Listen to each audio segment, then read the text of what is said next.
Hello बच्चों, welcome to my channel. मेरा नाम कुसुम है और इस वीडियो में हम वसंत भाग 3 के पाठ 17 बाज और सांप को ध्यान से समझेंगे। ये जो कहानी है इसके लेखक हैं निर्मल वर्मा जी और उन्होंने इस कहानी को बहुत ही सुंदर तरीके से हमें बताया है। यह कहानी के जो दो मुख्य पात्र हैं वे बाज और सांप हैं। इनमें जो बाज है वह स्वतंत्र स्वभाव का है और जो सांप है वह थोड़ा सा डरपोक है और कायर है। इसमें लेखक कहते हैं कि हर प्रकृति के हर जीव का अलग अलग स्वभाव होता है जिसके कारण वह अलग अलग व्यवहार करता है। चलिए शुरू करते हैं कि समुद्र के किनारे ऊंचे पर्वत की अंधेरी गुफा में एक सांप रहता था। समुद्र की तूफानी लहरें धूप में चमकती, झिलमिलाती और दिन भर पर्वत की चट्टानों से टकराती रहती थी। लेखक लिखते हैं कि समुद्र के किनारे एक पर्वत था और उसकी अंधेरी गुफाओं में एक सांप रहता था। जो समुद्र की जो लहरें थी वह धूप में चमकती थी और तूफानी रूप कायम कर लेती थी और दिन भर पर्वत की चट्टानों से टकराती रहती थी। पर्वत की अंधेरी घाटियों में एक नदी भी बहती थी। अपने रास्ते पर बिखरे पत्थरों को तोड़ती, शोर मचाती हुई यह नदी बड़े जोर से समुद्र की ओर लपकती जाती थी। जिस जगह पर नदी और समुद्र का मिलाप होता था वहाँ लहरें दूध के झाग सी सफ़ेद दिखाई देती थी। लेखक लिखते हैं कि पर्वत की घाटियों में एक नदी भी बहती थी और वो अपने रास्ते में आए पत्थरों को भी तोड़ती थी, शोर मचाती थी और यह समुद्र की ओर चली जाती थी, गिर जाती थी, समुद्र में मिल जाती थी। जहाँ पर नदी और समुद्र का जो मिलन होता था वहाँ की जो लहरें थी वो लहरें उस समय जब वो मिलती थी आपस में तो सफ़ेद दिखती थी। आगे है कि अपनी गुफा में बैठा हुआ सांप सब कुछ देखा करता। लहरों का गर्जन, आकाश में छिपती हुई पहाड़ियाँ, टेढ़ी मेढ़ी बल खाती हुई नदी की गुस्से से भरी आवाज़ें, वह मन ही मन खुश होता था। देखिए उस गुफा में एक जो सांप रहता था वो सब कुछ देखता था और वो लहरों की गर्जन जो वो शोर मचाती थी और या उसको जो आकाश में जो पहाड़ियाँ छिपी हुई दिखती थी दूर से और जो टेढ़ी मेढ़ी जो नदी थी वो गुस्से से जो आवाज़ें करती थी, तो ये सब देखकर उसका मन बहुत ही खुश हो जाता था। आगे है कि इस गर्जन तर्जन के होते हुए भी वह खुशी और सुरक्षित है। कोई उसे दुख नहीं दे सकता। सबसे अलग, सबसे दूर वह अपनी गुफा का स्वामी है। न किसी से लेना देना, न किसी से देना। दुनिया की भागदौड़ झीना चपटी से वह दूर है। सांप के लिए यह बहुत ही बड़ा सुख था। लेखक लिखते हैं कि जो सांप था वो अपने आप को इस शोर शराबे में सुखी और सुरक्षित महसूस करता था। उसे वहाँ पे कोई दुख देने वाला नहीं था। सबसे अलग था, सबसे वह दूर था और जो उस गुफा का वो अकेला ही स्वामी था। उसे से कुछ लेना देना नहीं था। दुनिया की जो भागदौड़ है, जो झीना झपटी है, वह उससे बहुत दूर था और यह सांप के लिए सबसे बड़ा सुख था। आगे चलते हैं कि एक दिन एकाएक आकाश में उड़ता हुआ खून से लथपथ एक बाज सांप की उस गुफा में आ गिरा।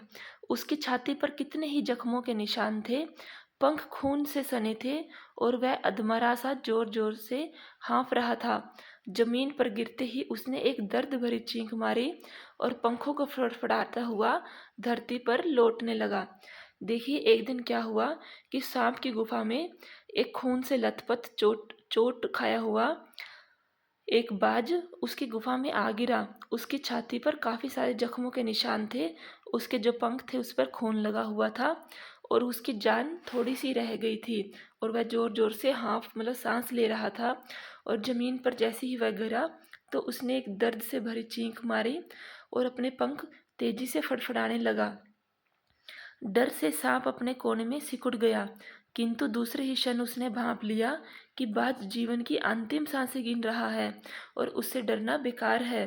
सांप को लगा कि शायद कोई जानवर आ गया, लेकिन जैसे उसने ध्यान से देखा तो वह समझ गया कि ये जो बाज था वह अपनी अंतिम सांसें वो है मृत्यु की ओर जा रहा था और उससे डरना बेकार था। यह सोचकर उसकी हिम्मत बंधी और वह रेंगता हुआ उस घायल पक्षी के पास जा पहुंचा। अब जो सांप था उसने देखा कि यह तो बहुत ही ज़्यादा घायल है।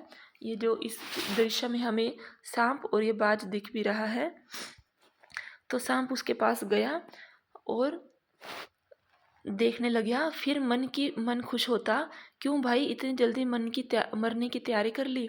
जो सांप है वो बाज को कहता है कि क्या हो गया भाई, इतनी जल्दी कैसे तुमने मरने की तैयारी कर ली। बाज ने एक लंबी आह भरी। ऐसा ही दिखता है कि आखिरी घड़ी आ पहुंची है, लेकिन मुझे कोई शिकायत नहीं है। मैंने जिंदगी भी खूब खूब रही भाई, जी भरकर उसे भोगा है। जब तक शरीर में ताकत रही, कोई सुख ऐसा बचा नहीं जिसे भोगा न हो। दूर दूर तक उड़ानें भरी हैं, आकाश की असीम ऊंचाइयों को अपने पंखों से ना पाया हूँ। तुम्हारा बड़ा दुर्भाग्य है कि तुम जिंदगी भर आकाश में उड़ने का आनंद कभी नहीं उठा पाओगे। देखिए, जो बाज है वो सांप को कहता है कि मुझे ज़िंदगी से कोई भी शिकायत नहीं है, मुझे कोई अफसोस नहीं है। मैंने अपनी ज़िंदगी को बहुत ही खुलकर जी भरकर उसको जिया है, और जब तक उसके शरीर में ताकत थी, कोई ऐसा सुख नहीं था जो उसने ना देखा हो, जो उसने ना भोगा हो। उसने दूर दूर तक उड़ानें भरी हैं। जो आसमान है उसकी ऊंची ऊंची ऊंचाइयों पर गया है, और उसने ऊंचाइयों को अपने पंखों से नापा है। लेकिन वो सांप को कहता है कि तुम्हारा भाग्य बड़ा ही कम है। तुम दुर्भाग्य है कि तुमने जिंदगी भर आकाश में कभी नहीं उड़ के देखा, कभी तुमने ये आनंद नहीं उठाया। आगे है कि सांप बोला, आकाश को लेकर मैं क्या चाटूंगा। आकाश में आखिर रखा क्या है। क्या मैं तुम्हारे आकाश में रेंग सकता हूँ। न भाई, तुम्हारा आकाश तुम्हें ही मुबारक। मेरे लिए तो यह गुफा भली कितना आरामदेह और सुरक्षित जगह और कहाँ होगी। तो सांप बोलता है कि नहीं भाई, जो आकाश है उसको क्या वो चाटेगा, वो तो उसमें कुछ भी नहीं कर सकता। और आकाश में आखिर है ही क्या। ना तो वह उसके आकाश में रेंग सकता है, और ना भाई जो आकाश है वो तुम्हारे लिए ही है, और मेरे लिए तो यह गुफा ही भली है। मैं इतनी आराम और सुरक्षित जगह को छोड़कर और कहाँ जाऊंगा। सांप मन ही मन बाज की मूर्खता पर हंस रहा था। वह सोचने लगा कि आखिर उड़ने और रेंगने के बीच में कौन सा भारी अंतर है। अंत में तो सबके भाग्य में मरना ही लिखा है। शरीर मिट्टी का है और मिट्टी में ही मिल जाएगा। देखिए, जो सांप कहता था कि जो बाज है, वह जो सांप है वो बाज की मूर्खता वाली बातों पर बहुत ही हंस रहा था। उसने सोचा कि उड़ने और रेंगने में कितना फर्क है। कोई ये सब प्रकृति अलग अलग होती है, किसी को उड़ना आता है तो किसी को रेंगना आता है। जो जिसके भाग्य में है वो वही करता है, और सबके भाग्य में मरना तो आखिरी में होता ही है। यह शरीर है जो मिट्टी का बना हुआ है, और आखिरी में मरने के बाद मिट्टी में ही मिल जाएगा। अचानक बाज ने अपना झुका हुआ सिर ऊपर उठाया, और उसकी दृष्टि सांप की गुफा के चारों ओर घूमने लगी। चट्टानों पर पड़ी दरारों से पानी गुफा में टपक रहा था। सीलन और अंधेरे की डूबी गुफा में एक भयानक दुर्गंध फैली थी, और मानो कोई चीज वर्षों से पड़ी पड़ी सड़ रही हो। अब बाज ने अपना सिर उठाया और इधर उधर देखने लगा। उसने देखा कि गुफा में की जो चट्टानें हैं उसकी दरारों में पानी टपक रहा था। अंधेर वहाँ पे काफ़ी सूर्य की रोशनी नहीं थी, तो अंधेरा था, और सीलन आ रखी थी जिसकी वजह से वहाँ दुर्गंध फैली हुई थी। ऐसा लग रहा था कि कोई चीज वर्षों से सड़ रही हो। बाज के मुख से एक बड़े जोर की करुण चीख फूट पड़ी। आह, आकाश में एक बार, सिर्फ एक बार आकाश में उड़ पाता। इतने में ही बाज ने बहुत तेज चीख लगाई और कहा कि काश में एक बार फिर आकाश में उड़ पाता। बाज की ऐसी करुण चीख सुनकर सांप कुछ सिटपिटा सा रह गया। एक क्षण के लिए उसके मन में उस आकाश के प्रति इच्छा पैदा हो गई जिसके वियोग में बाज इतना व्याकुल होकर छटपटा रहा था। उसने बाज से कहा, यदि तुम्हें स्वतंत्रता इतनी प्यारी है तो इस चट्टान के किनारे से ऊपर क्यों नहीं उड़ जाने की कोशिश करते हो सकता है कि तुम्हारे पैरों में अभी इतनी ताकत बाकी हो कि तुम आकाश में उड़ सको। कोशिश करने में क्या हर्ज है। बाज की चीख सुनकर सांप को बहुत हैरानी हुई, वह भी डर गया। उसने सोचा कि उसके मन में भी आकाश के लिए, आकाश में उड़ने की इच्छा पैदा हो गई। उसने सोचा कि ऐसा क्या है कि जो जिसके कारण बाज इतना व्याकुल हो रहा है।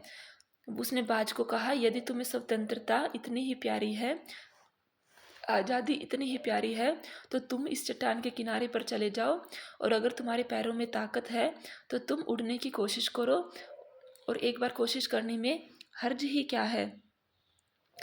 आगे है कि बाज ने एक नई आशा जाग उठी। वह दूने उत्साह से अपने घायल शरीर को घसीटता हुआ चट्टान के किनारे तक खींच लाया। खुले आकाश को देखकर उसकी आंखें चमक उठी। उसने एक गहरी लंबी सांस ली और अपने पंख फैलाकर हवा में कूद पड़ा।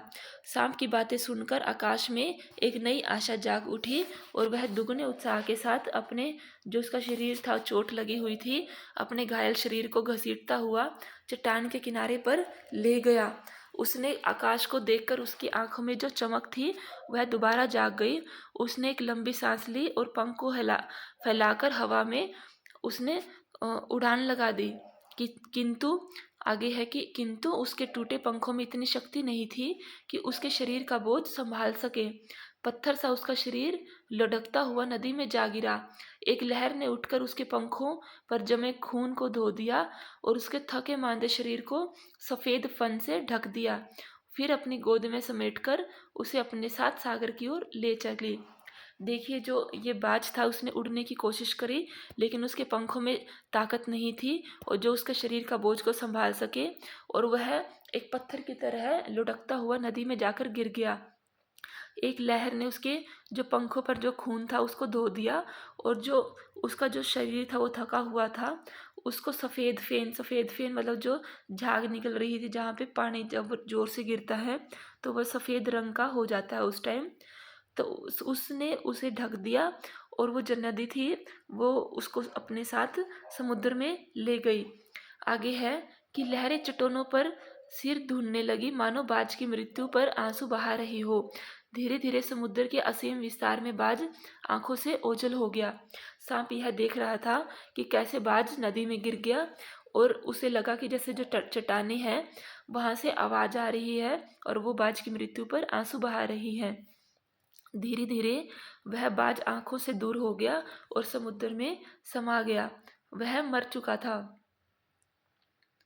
आगे है कि चट्टान की खोखल में बैठा हुआ सांप बड़ी देर तक बाज की मृत्यु और आकाश के लिए उसके प्रेम के विषय में सोचता रहा। वह कई देर तक बाज की मृत्यु हुई और वो जो आकाश था उसके प्रति उसका जो प्रेम जाग चुका था वह उसके बारे में ही सोच रहा था। आकाश की असीम शून्यता में ऐसा क्या आकर्षक छुपा हुआ है जिसके लिए बाज ने अपने प्राण गंवा दिए। वह खुद तो मर गया, लेकिन मेरे दिल का चैन अपने साथ ले गया। न जाने आकाश में क्या खजाना रखा है। एक बार तो मैं भी वहां जाकर उसके रहस्य का पता लगाऊंगा, चाहे कुछ देर के लिए ही हो, कम से कम उस आकाश का स्वाद तो चख लूंगा। देखिए, जो ये जो बाज था वो आकाश में उड़ने के लिए भी मर गया। तो सांप था वो सोच रहा था कि उसमें इतनी क्या शांति है या कि उसमें कैसा आकर्षक है जिसके लिए बाज ने अपने प्राण गंवा दिए। वह खुद तो मर गया, लेकिन उसका जो मन का था जो चैन था वो ले गया। उसने सोचा कि पता नहीं आकाश में ऐसा क्या खजाना है। वह भी एक बार आकाश में जाएगा और उस रहस्य का पता लगाएगा और वो एक बार तो जरूर आकाश में उड़ने का स्वाद चखेगा। आगे है कि यह कहकर सांप ने अपना शरीर सिकोड़ लिया, शरीर को सिकोड़ा और आगे रेंगकर अपने को आकाश की शून्यता में छोड़ दिया। धूप में क्षण भर के लिए सांप का शरीर बिजली की लकीर सा चमक गया। जो सांप था इतना सोचकर उसने अपना शरीर को सिकोड़ लिया और आगे रेंगकर जो आकाश की तरफ उड़ान भर दी।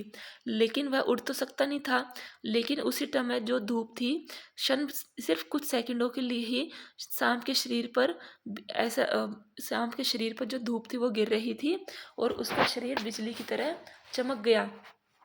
किंतु जिसने जीवन भर रेंगना सीखा था वह भला क्या उड़ पाता। नीचे छोटी छोटी चट्टानों पर धप से सांप जा गिरा। ईश्वर की कृपा से बेचारा सांप बच तो गया और वह लेकिन मरने में कोई कसर बाकी नहीं रह गई थी। सांप हंसते हुए कहने लगा, सो उड़ने का यही आनंद है, भर पाया मैं तो। पक्षी भी कितने मूर्ख हैं, धरती के सुख से अनजान रहकर आकाश की ऊंचाइयों को नापना चाहते थे, किंतु अब मैंने जान लिया है कि आकाश में कुछ नहीं रखा। अब देखिए, ये जो सांप है उसने जिंदगी भर सिर्फ रेंगना सीखा था, वह उड़ नहीं सकता था। जिसके कारण जब उसने उड़ान भरने की कोशिश करी तो वह धप से जाकर छोटे छोटे चट्टानों पर गिर गया, लेकिन भगवान की कृपा से वह बच गया। लेकिन उसके मरने में कोई कसर बाकी नहीं थी। वह अपने आप पर हंस रहा था और कह रहा था कि उड़ने का यही आनंद है और मुझे तो ये आनंद मिल गया। वह पक्षियों को मूर्ख समझ रहा था कि वो धरती के सुख से अनजान रहते हैं और आकाश की ऊंचाइयों को नापना चाहते हैं, किंतु अब उसने जान लिया था कि आकाश में कुछ भी नहीं रखा है। चलिए आगे चलते हैं कि केवल ढेर सी रोशनी के सिवा वहाँ कुछ भी नहीं रखा। शरीर को संभालने के लिए कोई स्थान नहीं, कोई सहारा नहीं। फिर वे पक्षी किस बूते पर इतने डींगे हाँकते हैं, किस लिए धरती के प्राणियों को इतना छोटा समझते हैं। अब मैं कभी धोखा नहीं खाऊंगा। मैंने आकाश देख लिया और खूब देख लिया। बाज तो बड़ी बड़ी बातें बनाता था, आकाश के गुण गाते थकता नहीं था। उसी की बातों में आकर मैंने आकाश में कूदा था। ईश्वर भला करे कि मैं मरते मरते बच गया। देखिए, वो जो सांप है वो कहता है कि आकाश में सिर्फ ढेर सारी रोशनी है, उसके अलावा कुछ भी नहीं है। और जो शरीर को संभालने के लिए कोई जगह नहीं है, कोई उसको सहारा नहीं है। वे पक्षी हैं, पता नहीं किस बात की इतनी बड़ी बड़ी बातें हाँकते हैं। किस लिए कि जो धरती है प्राणियों को छोटा समझते हैं, क्योंकि वो आकाश में उड़ पाते हैं और दूसरे प्राणी नहीं उड़ पाते हैं। लेकिन अब सांप ने सोचा कि वह कभी धोखा नहीं खाएगा। अब उसने आकाश को देख लिया है कि जो बाज था वो जो बड़ी बड़ी बातें कहता था और आकाश के गुण गाता थकता नहीं था, उसी की बातों में आकर वो आकाश में कूदा था। लेकिन भगवान का भला हो कि वह अब मरते मरते बच गया था। अब आगे है कि अब तो मेरी यह बात और भी पक्की हो गई थी कि अपनी खोखल से बड़ा सुख और कहीं नहीं है। धरती पर रेंग लेता हूँ, मेरे लिए यह बहुत कुछ है। मुझे आकाश की स्वतंत्रता से क्या लेना देना। न वहाँ छत है, न दीवारें हैं, न रेंगने के लिए जमीन है। मेरा तो सिर चकराने लगता है, दिल कांप कांप जाता है। अपने प्राणों को खतरे में डालना कहाँ की चतुराई है। देखिए, अब जो सांप था वह जो मरते मरते बचा था, अब उसने सोचा कि आकाश में कुछ भी नहीं है, उसकी धरती ही अच्छी है, वहाँ पर वो रेंगना ही उसके लिए स्वतंत्रता है। उसे आकाश की आज़ादी से कुछ लेना देना नहीं है। वहाँ पे न तो छत है, न दीवारें हैं और न ही रेंगने के लिए ज़मीन है। यह सोचकर उसका सिर चकराने लगता है और जो दिल है वो डर जाता है। अपने प्राण को खतरे में डालना कहाँ की चतुराई है। सांप यही सोच रहा था। सांप सोचने लगा कि बाज अभागा था, जिसने आकाश की आज़ादी को प्राप्त करने में अपने प्राणों की बाजी लगा दी। और सांप ने सोचा कि जो ये बाज था वो उसने बिना किसी कारण ही आकाश की आज़ादी को पाने के लिए अपने प्राणों की बाजी लगा दी थी। किंतु कुछ देर बाद सांप के आश्चर्य का ठिकाना नहीं रहा। उसने सुना चट्टानों के नीचे से एक मधुर रहस्यमय गीत की आवाज़ उठ रही थी। पहले उसे अपने कानों पर विश्वास नहीं हुआ, किंतु कुछ देर बाद गीत के स्वर अधिक साफ सुनाई देने लगे। वह अपनी गुफा से बाहर आया और चट्टान के नीचे झांकने लगा। सूरज की सुनहरी किरणों में समुद्र का नीला जल झिलमिला रहा था। देखिए, कुछ देर बाद सांप को थोड़ी सी आवाजें आने लगी। एक मधुर संगीत की गीत जैसी आवाज आ रही थी। पहले उसे अपने कानों पर विश्वास नहीं हुआ, क्योंकि इससे पहले ऐसा कुछ भी नहीं हुआ था। वह बिल्कुल शांत और अकेला रहता था। और कुछ थोड़ी देर बाद उसको जो गीत था, उसके जो स्वर थे वो साफ सुनाई देने लगे। वह अपनी गुफा से बाहर आ गया और चट्टान के नीचे देखने लगा।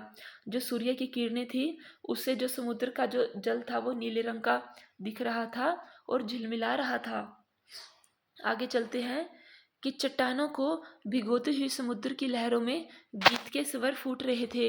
लहरों का यह गीत दूर दूर तक गूंज रहा था। उसने देखा कि जो चट्टानों पर जो लहरें गिर रही थी समुद्रों की, उसमें अलग अलग प्रकार की स्वर उत्पन्न हो रहे थे और यही लहरों का यह गीत दूर दूर तक गूंज रहा था। सांप ने सुना, लहरें मधुर स्वर में गा रही हैं। हमारा यह गीत उन साहसी लोगों के लिए है जो अपने प्राणों को हथेली पर रखते हुए घूमते हैं। चतुर वही है जो प्राणों की बाजी लगाकर जिंदगी के हर खतरे का बहादुरी से सामना करे। ओ निडरबाज, शत्रुओं को से लड़ते हुए तुमने अपना कीमती रक्त बहाया है, पर वह समय दूर नहीं जब तुम्हारे खून की एक एक बूंद जिंदगी के अंधेरे में प्रकाश फैलाएगी और साहसी बहादुरी दिलों में स्वतंत्रता और प्रकाश के लिए प्रेम पैदा करेगी। देखिए जो लहरें हैं वह उन साहसी लोगों के लिए गीत गा रही थी जिसने अपने प्राणों को हथेली पर रखकर जो घूमते हैं। वही चतुर लोग हैं जो अपने प्राणों की बाजी लगाकर जिंदगी में हर खतरे से बहादुरी से सामना करते हैं। वो कहते हैं कि जो बाज था वह बहुत ही निडर था, वह किसी चीज़ से नहीं डरता था और शत्रुओं से लड़ते लड़ते उसने अपना कीमती जो खून है वो बहाया है। और वह समय दूर नहीं है जब उसके खून की एक एक बूंद जिंदगी के जो अंधेरे हैं उसमें प्रकाश फैलाएगी और साहसी तथा बहादुरी के दिलों में स्वतंत्रता, आज़ादी और प्रकाश के लिए प्रेम भी पैदा करेगी। तुमने अपना जीवन बलिदान कर दिया, किंतु फिर भी तुम अमर हो। जब कि कभी साहस और वीरता के गीत गाए जाएंगे, तुम्हारा नाम बड़े गर्व और श्रद्धा से लिया जाएगा। हमारा गीत जिंदगी के उन दीवानों के लिए है जो मर कर भी मृत्यु से नहीं डरते। निर्मल वर्मा। देखिए जो निर्मल वर्मा जी लेखक जी हैं वो कहते हैं कि जो बाज ने जो कीमती रक्त बहाया है उससे दिलों में आज़ादी और प्रकाश के लिए प्रेम पैदा होगा। उसके जीवन का जो बलिदान उसने किया है वह खाली नहीं जाएगा, वह अमर रहेगा। बेशक वह मर चुका है लेकिन उसका बलिदान हमेशा जीवित रहेगा। जब भी कभी साहस और वीरता की गीत गाए जाएंगे तो उसका नाम बड़े गर्व और श्रद्धा से लिया जाएगा। जो लहरें लिखती हैं कि हमारा जो गीत है वह उन लोगों के लिए है, उन दीवानों के लिए है जो मरकर भी मृत्यु से नहीं डरते। और यह वो बाज के गुणगान में गा रही थी। ठीक है बच्चों, आई होप कि आपको ये वीडियो अच्छा लगा होगा, सारा चैप्टर समझ आया होगा। कृपया मेरे और वीडियोस देखें, चैनल को लाइक करें, शेयर करें और सब्सक्राइब करें। Thank you for watching the video को देखने के लिए धन्यवाद।